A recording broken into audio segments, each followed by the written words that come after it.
Olá, olá, graça e paz a todos os irmãos e irmãs. Nós estamos muito alegres em participar dessa conferência Idolatria, organizada pela Urban Grace, pelo Plantel, o Encontro Gênesis, a Missão Graça Abundante, Igreja Batista Vida e Paz. É uma alegria nós estarmos juntos falando de assuntos tão importantes, né, como esse. Então, estou muito alegre em participar, eu me sinto muito honrado e principalmente de participar com gente muito mais qualificada do que eu, né? Que Deus ele nos abençoe nesse tempo precioso que nós vamos passar juntos aqui, tá? Tem o chat aqui, você vai poder fazer perguntas, nós vamos responder, tá bom? Que você seja abençoado, seja edificado, consolado, exortado por aquilo que nós iremos falar aqui, tá bom? Estou um pouco com pigarro na garganta aqui, mas não vai atrapalhar não, tá bom? Então eu acho que seria legal nós darmos uma pequena introdução sobre o significado da palavra em si, né? Essa conferência nós estamos chamando conferência Idolatria, né? O que significa a palavra idolatria? Ela é uma junção das duas palavras, né? A palavra ideologia e idolatria. Muitas vezes nós não percebemos e mesmo que inconscientemente nós idolatramos a nossa ideologia ou nós ideologizamos a nossa idolatria. Isso parece ser um pouco confuso, mas eu vou explicando conforme o tempo vai passar, tá bom? Idolatria, para a gente começar, idolatria é tudo aquilo que eu coloco no lugar de Deus, né? Isso pode ser um hobby, pode ser uma pessoa, pode ser um estilo, pode ser uma música, enfim, pode ser qualquer coisa. Idolatria é tudo aquilo que eu coloco no lugar de Deus, né? Qualquer coisa que esteja no lugar que só Deus deveria estar. E o conceito de ideologia é um conjunto de ideias fundamentais que caracteriza o pensamento de uma pessoa ou até mesmo um grupo, né, determinado de pessoas. A pessoa ela pode ver o mundo através da sua ideologia, das ideias que formam o seu pensamento. Então, a gente está trabalhando com esses dois conceitos, né? Com a ideologia e a idolatria, né? Por isso nós estamos chamando isso de idolatria. Então, quando nós misturamos esses dois, nós temos aquilo que nós estamos chamando aqui de idolatria. Nós vivemos em tempos acalorados, na verdade. Os ânimos das pessoas estão descontrolados, as pessoas estão defendendo com cada vez mais paixão os seus interesses e as suas ideologias, né? A polarização ela tem aumentado e isso não apenas na área da política, mas em tudo. Roupa, estilo, música, literatura e etc, né? Então todos nós queremos de uma certa forma defender apaixonadamente aquilo que nós acreditamos. Só que no afã de fazer isso, muita gente às vezes acaba desprezando outras pessoas, desprezando outros formatos, e isso nós temos visto acontecer. Todos querem defender apaixonadamente aquilo que eles acreditam. E o pior de tudo é que essa ideologia, que é aquilo que nós acreditamos, muitas vezes no caminho acaba virando idolatria. E a pessoa está tão nervosa, está tão cega, que muitas vezes não consegue ver, né, que a sua ideologia, a sua forma de ver o mundo, muitas vezes virou idolatria, né? Ele está fazendo daquela ideologia um Deus. Então é nisso que consiste o conceito de idolatria, né? Então, muitas vezes a gente acha que para ela adorar alguma coisa, é ela se prostrar diante dessa coisa, mas isso não é necessariamente dessa forma, né? A pessoa não é idólatra apenas se adorar uma imagem de escultura. Ela o é, muitas vezes, por adorar uma imagem que ela criou no seu próprio coração. E aqui é um campo muito perigoso, né? O meu tema, o tema que me foi dado é idolatria da adoração. Eu quero ler um texto antes de nós nos aprofundarmos no tema. Nós vamos ler em Êxodo, capítulo 20, do versículo 1 ao versículo 6. Ok? Procure aí, Êxodo, capítulo 20. Oferecimento, canecas do plantel. Êxodo, capítulo 20, do verso 1 ao 6. Está escrito assim: Então Deus falou todas essas palavras: Eu sou o Senhor, seu Deus, que te tirei da terra do Egito, da casa da servidão. Não tenha outros deuses diante de mim. Não tenha outros deuses diante de mim. Não faça para você imagem de escultura, nem semelhança alguma do que há em cima no céu, nem embaixo da terra, nem nas águas debaixo da terra.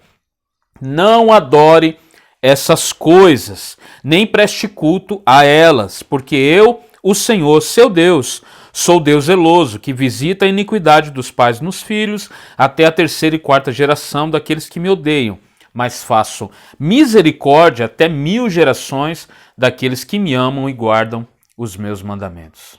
Que maravilhoso esse texto. E ele fala justamente sobre a questão da idolatria. Isso aqui faz parte do conjunto dos 10 mandamentos, da lei do Senhor.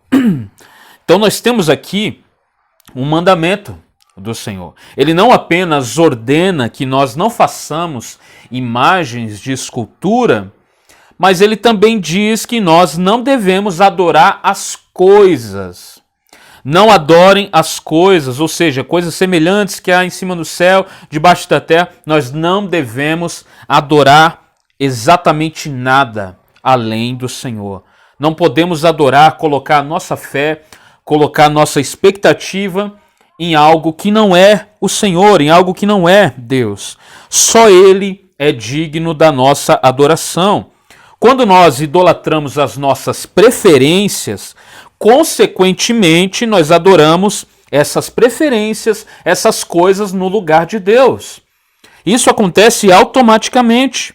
Não importa se você viva em negação sobre isso. Se você diga, não, isso não é verdade, eu não faço isso, eu não faço aquilo. Não importa se você vive nessa negação. A boca sempre vai falar daquilo que o coração está cheio. Já disse Jesus. Então isso é muito importante para nós entendermos. Então, ok. O que seria então a idolatria da adoração? Primeiramente é necessário dizer que quando nós falamos idolatria, isso já pressupõe adoração. Então, o que nós estamos querendo dizer com adoração aqui é aquele meio que nós mais usamos, num culto a Deus, por exemplo, que é as canções, a música, isso no ambiente de culto, de igreja ou no lar, enfim. Será que é possível nós adorarmos a adoração por meio da música? Isso não seria algo estranho? Será que é possível adorar a adoração por meio da música? A resposta é sim. Nós vemos isso acontecendo, infelizmente, há muito tempo.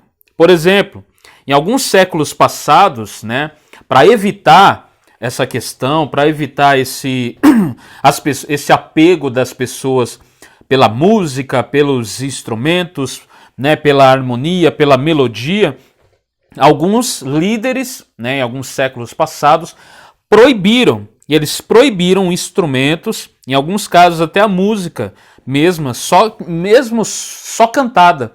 Elas foram proibidas totalmente para evitar esse tipo de erro. É claro que isso em si já é um extremo, não é verdade? Mas estou apenas trazendo algumas informações importantes aqui.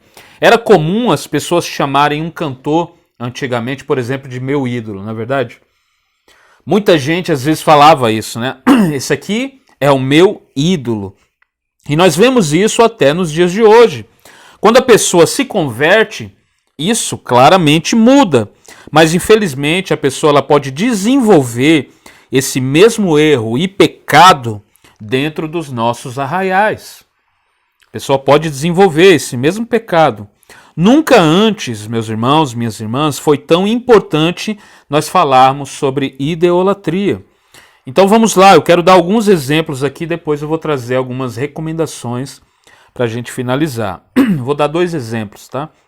O primeiro exemplo aqui é um formato. O que eu quero dizer com isso? Um estilo, ok? No meio reformado é muito comum nós ouvirmos sobre a salmodia exclusiva. Não sei se você já ouviu esse termo, mas eu vou explicar o que é isso. O que seria a salmodia exclusiva? É um posicionamento teológico que algumas igrejas e pessoas reformadas defendem, né? Elas defendem a cantoria congregacional dos salmos metrificados e também eles não permitem nenhum outro tipo de cantoria, nenhum outro tipo de canção. Eles basicamente, né, cantam apenas os salmos. Eles cantam os salmos só. E de certa forma eles acabam descartando outras formas e formatos de adoração em si. Né? Então, eu quero até destacar algo aqui. Esse é um ótimo exemplo para nós falarmos sobre isso. Eu não estou dizendo que quem escolheu a salmodia exclusiva está de alguma forma errando, ou está de alguma forma errado. Longe de mim tal coisa. Eu estou apenas dando um exemplo porque muitos irmãos que defendem essa ideia, né, que tem esse posicionamento teológico, muitos desses irmãos, às vezes, eles desprezam outros irmãos por não terem o mesmo posicionamento. Então é aquela coisa da paixão que nós estávamos falando. Ah, eu gosto disso daqui. E quem não gosta disso daqui, ele não é tão ortodoxo, né? Ele não é tão sério biblicamente assim falando e tal. Então muitos irmãos acabam desprezando outros por eles não compartilharem da mesma ideia e do mesmo posicionamento. Então eles acabam, por fazer algo de bom, né? Eles acabam fazendo algo que é bom, um terreno extremamente perigoso. Porque eles querem transformar algo que é apenas bom em algo, né, que é excelente, é a essência e é o mais importante. Então as outras formas não são importantes, as formas mais missionais, mais contextuais, acaba não sendo importante para essas pessoas. Então esse é um terreno extremamente perigoso. O problema, meus irmãos, minhas irmãs, aqui não é o formato, ok? Você pode cantar salmodia exclusiva na sua igreja, você pode ter apenas um órgão na sua igreja, você pode ter apenas um piano na sua igreja, você pode ter uma guitarra, ou você pode não ter nada disso e cantar apenas a capela. O importante aqui não é o formato, né? O problema não é o formato, mas é achar que esse formato é exclusivo e nada fora disso é relevante ou legítimo.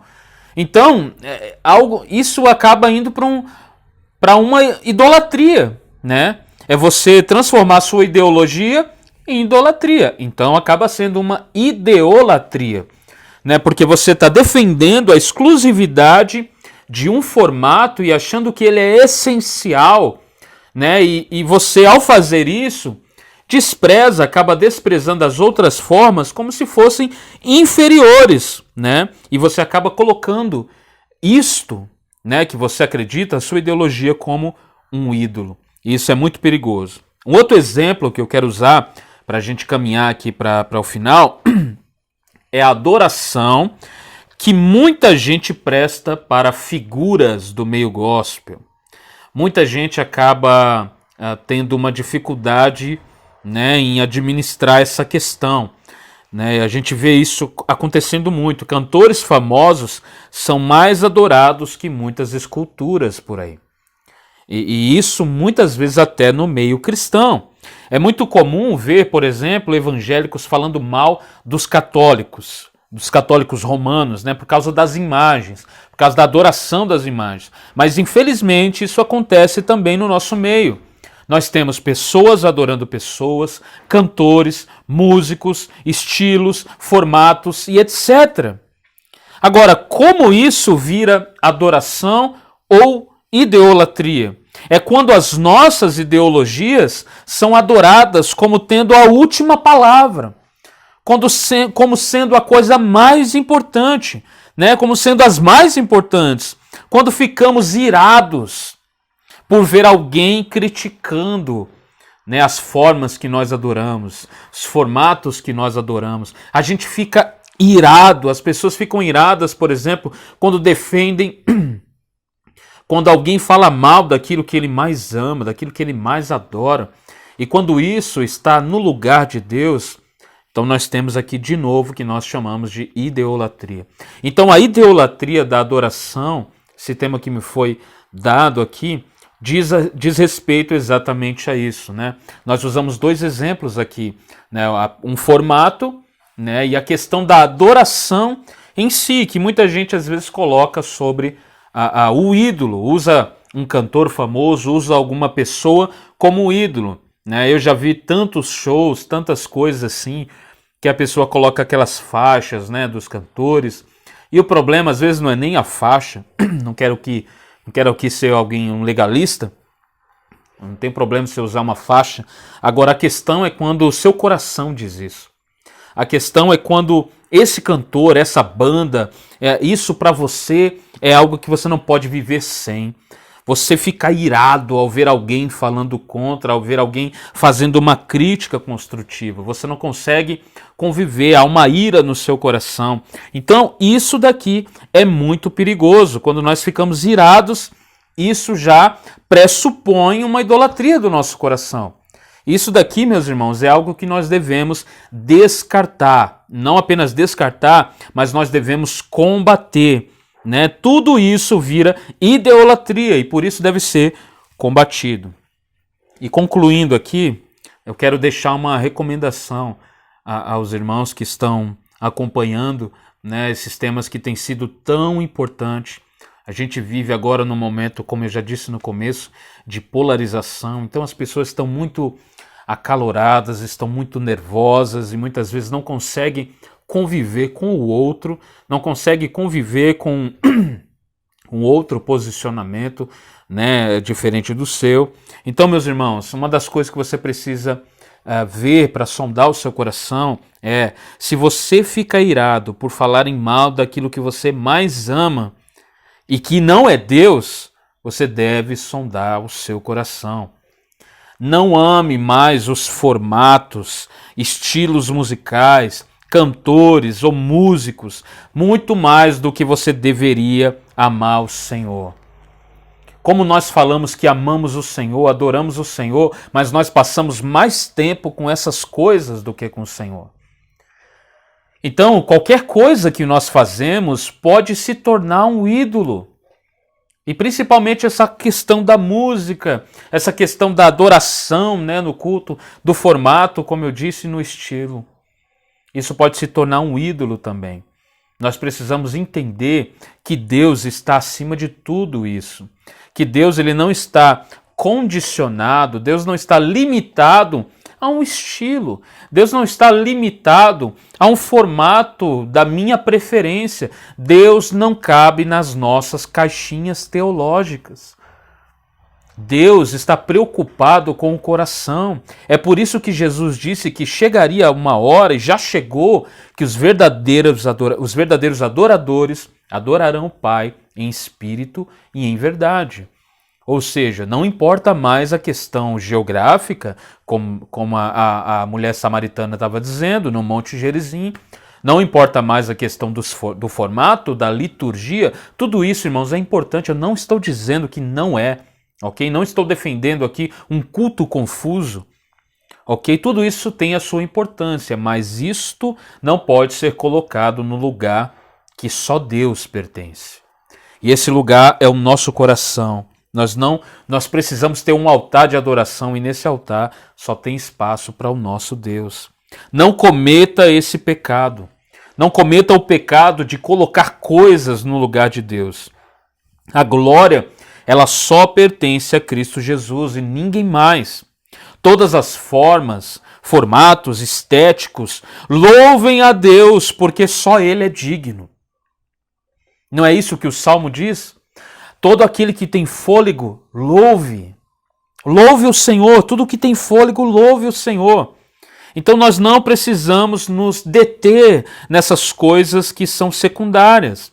Não coloque as suas ideologias no lugar que só pertence a Deus. Não coloque as suas preferências acima daquilo que Deus diz na sua palavra. Então que Ele possa te abençoar, que Ele possa me abençoar também, e que Ele nos mantenha longe de todo tipo de idolatria, não apenas da idolatria da adoração, mas qualquer tipo de ideologia da nossa preferência que nós queiramos idolatrar. É o meu desejo e a minha oração nesse dia, e que você possa ter sido abençoado, edificado, desafiado com essa palavra. Quero convidar você para nós fazermos uma oração agora. Pai querido, nós te agradecemos por esse tempo precioso. Obrigado por sua palavra. Obrigado pelo Senhor, Deus, estar sempre chamando a nossa atenção. Obrigado pelo teu Espírito, Senhor, que está em nós e não divide a sua glória com ninguém. Obrigado, Deus, porque o Senhor está sempre falando ao nosso coração para que venhamos andar, caminhar no caminho certo. E sabemos, Deus, que luz para os nossos pés é a sua palavra. Lâmpada para os nossos pés é a sua palavra e luz para o nosso caminho. Obrigado, Senhor, por tudo que o Senhor tem falado até aqui. Que o Senhor venha guardar o nosso coração de toda idolatria, de tudo aquilo que queiramos colocar no lugar do Senhor. Que, Pai, possamos sondar o nosso coração a cada dia e venhamos nos manter fiéis a Ti, fiéis à Sua palavra. É o que nós pedimos e agradecemos em nome de Jesus. Amém. Amém. Deus abençoe você que acompanhou até aqui. Tamo junto e tchau, tchau.